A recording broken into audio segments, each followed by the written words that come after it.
Hi, you're welcome to SP Movie Recap. Today we'll be looking at a very interesting movie, one that has really taught a lot of lessons. The Hole in the Ground. Watch out, enjoy. In Ireland, single mother Sarah and her son Chris moved to a house in the countryside to start a new life. On their way there, Sarah almost hits someone in the middle of the road with her car.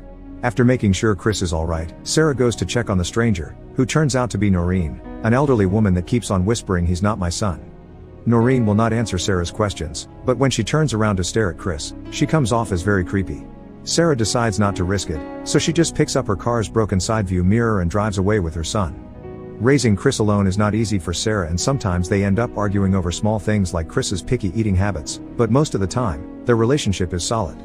Sarah always hugs Chris and tells him he loves him. They also have their own little game where they make funny faces to make each other laugh.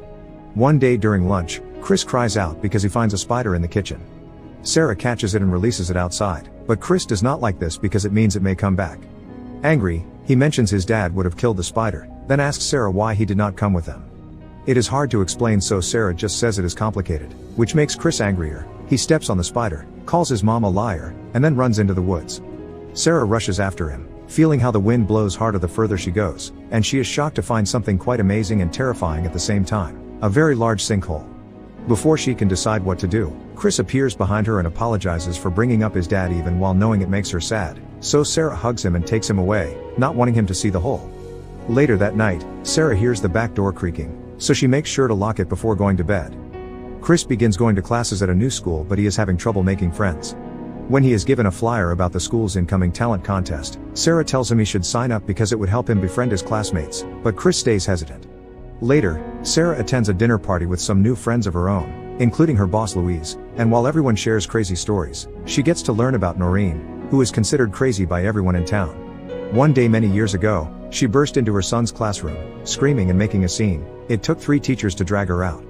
The kid was transferred to another school and Noreen was sent to a mental institution, but when she got out months later, she ran over her son with her car. Nobody is sure if it was an accident or on purpose. When she returns home, Sarah cannot sleep, being extremely aware of the wind blowing and all the creaking noises in the house. Suddenly, a door is banged, so she rushes out of her room to check on Chris, but she does not find him in his bed or anywhere in the house. Sarah runs downstairs and finds the back door open, and her worry makes her grab a torch and go looking for the son in the middle of the night. The forest is dark and creepy at this hour, so Sarah does not last long there. As soon as she hears some very strange noises, she runs back to the house and calls the police. However, she hangs up when she suddenly turns around and finds Chris standing by his bedroom door saying he has been there the whole time. The next day, Sarah goes to see a doctor, who asks her if she has a history of anxiety and checks the scar on her forehead, a mark left by an accident that happened a year ago. The doctor decides to prescribe her some sedatives to be taken before bed.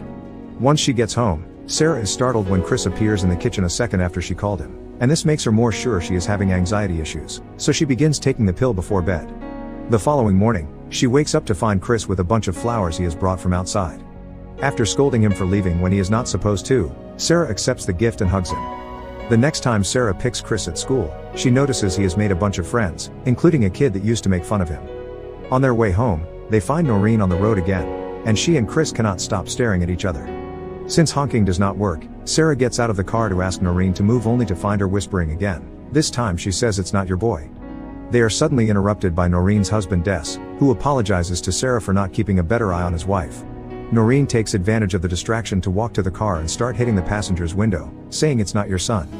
She goes as far as hitting her head against the glass to try to break it, so Sarah wastes no time in driving away as Des grabs his wife to stop her from following them, although Noreen never stops struggling. The following morning, while taking Chris to school, Sarah decides to stop by Noreen's house only to find her dead on the ground with her head buried in the dirt. Later, when the police come by her house to take testimony, Sarah notices one of the cops is distracting Chris by playing arm wrestling with him. For a moment, she thinks she sees Chris using unnatural strength to win and even breaking the officer's wrist, but it turns out to be just her imagination. Afterward, Sarah takes a shower and notices her scar is bleeding for some reason. The next day when Sarah goes back to work, Noreen's death is the first topic to be brought by Louise. Sarah changes the subject to motherhood, confessing she sometimes looks at Chris and does not recognize him. As a mother of twins, Louise assures her this is perfectly normal, just another thing to get used to when your kids grow up so quickly. Later, Sarah attends Noreen's funeral at her house, where she finds dozens of mirrors hung in every room. For today though, they have been covered with black fabric. A grieving Day comes by to share a drink with her, so Sarah takes the chance to ask why Noreen said Chris was not her son. Day explains that just what Noreen did. After their son's 8th birthday, she started to see small changes in the boy's personality and became convinced that he was an imposter. However, it had not been Noreen that killed the boy, it was Day, who had not seen him on the driveway. Days pass by and Sarah tries her best to go back to her usual routine. While running through the forest, she finds Chris's favorite action figure on the ground and decides to check out the sinkhole, from which incomprehensible whispering can be heard. Later during lunch, Sarah is shocked to see Chris enthusiastically devour the kind of food he used to hate and decides to confront him about the toy. Chris denies having left the house, so Sarah shows him the action figure and presses for the truth, until Chris gets angry and pushes the table at her with uncharacteristic strength. As soon as he realizes what he has done, he apologizes and goes to his room. When night falls, Sarah hears weird noises coming from Chris's bedroom. She comes closer to spy on him through the keyhole in the gap under the door, allowing him to see an alarming scene. Chris is moving around the room on all fours. He also catches a spider and proceeds to eat it. This is too much for Sarah to handle, so she runs back to her bedroom, and when Chris comes to check on her, she just says good night as usual. The following day, Sarah takes Chris to the doctor, who does not find anything wrong during the checkup. In private, Sarah explains Chris's behavior is changing, but the doctor is more concerned about Sarah's mental health and wonders if her scar was caused by Chris's dad instead of an accident. Afterward, Sarah decides to buy a video camera that she hides inside a wall in Chris's bedroom. That night, Sarah decides not to take her pills anymore.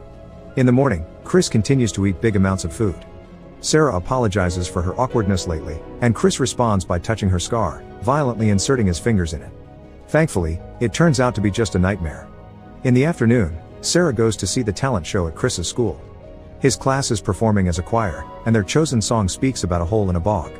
Suddenly, the room becomes dark and everyone around them disappears. Sarah is left alone with Chris on the stage, who is now reciting the lyrics in an emotionless voice. Sarah runs away from the hall, but she cannot find an open door to leave the building to. Louise finds her and asks her what is wrong, to which Sarah responds Chris is not her son. Speaking of Chris, he arrives at that moment with his teacher, so Sarah runs away again. This time she does manage to leave the building and return home, where she retrieves the video camera to check the footage. What she finds there is rather terrifying, so deciding she will need a second opinion, she goes to see Des. The man welcomes her to his house again and explains all the mirrors were hung by Noreen because only mirrors can reveal the truth, and she always wanted to be sure her husband was the real one. Sarah shows him the footage, saying whatever was wrong with Des' son is now happening to Chris too, but Des does not want to admit his son had a problem and throws the camera on the floor, breaking it. Des refuses to admit he saw anything, but he will not call Sarah crazy either. Sarah returns home to rescue the SD card from the camera, and Chris is already here waiting for her. He does not like being left alone, so Sarah explains she ran because she was not feeling well, which earns her a hug from her son. Later during dinner, it is revealed that Sarah has been putting the sedatives in Chris's food, and now once again, he eats another dish he used to hate. After the meal is done, Sarah asks Chris to play their favorite game, but obviously Chris does not remember it. Sarah tells him he is not her son, so the shapeshifter wearing Chris's face growls and attacks her, throwing her around the kitchen a couple of times until she is knocked out. A few minutes later, Sarah wakes up to find the creature dragging her through the ground to bury her head like it had happened to Noreen. Fortunately, the sedatives kick in then and the creature passes out, so Sarah does not get covered with too much dirt and manages to escape on her own.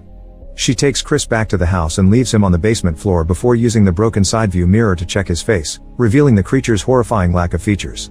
The monster wakes up then and attacks Sarah again, but even with extra strength, it is easy for her to push off a kid's body. As the shapeshifter begins to emit a demonic screech, Sarah goes upstairs and locks the door. Now the creature is off her back, Sarah can concentrate on getting back the real Chris. She grabs a flashlight and runs to the forest, where she approaches the sinkhole and lets it swallow her down until she is dropped inside an underground tunnel. The space is very narrow, but Sarah makes an effort to crawl through it anyway until she comes out inside a bigger cavern. There she finds a bunch of human bones, but also an unconscious Chris who she quickly picks up to take with her. At that moment, Sarah also discovers they are not alone. A bunch of faceless creatures is now waking up and getting ready to go after her. The tunnel is even harder to go through while dragging a kid, but at least that also means only one creature can enter it at a time. This shapeshifter manages to grab Sarah's wrist, allowing it to copy her face, but Sarah hits it with her flashlight until she is freed. Once they are out of the hole, Sarah checks on Chris and confirms he is still alive when he wakes up. They rush back to their home, and Sarah approaches the car, but the doors are locked. After leaving Chris next to the vehicle, Sarah enters the house to grab her keys and hears the fake Chris in the basement calling for her. There is only one thing she can do now to escape safely. She sets the house on fire before leaving with his son in the car. Many weeks later, mother and son have started a new happy life in the city. Sarah is always taking pictures of Chris to double-check his face, and their new home has dozens of mirrors on every wall. Make sure to subscribe and turn on notifications so you can watch more videos like this. Thanks for watching.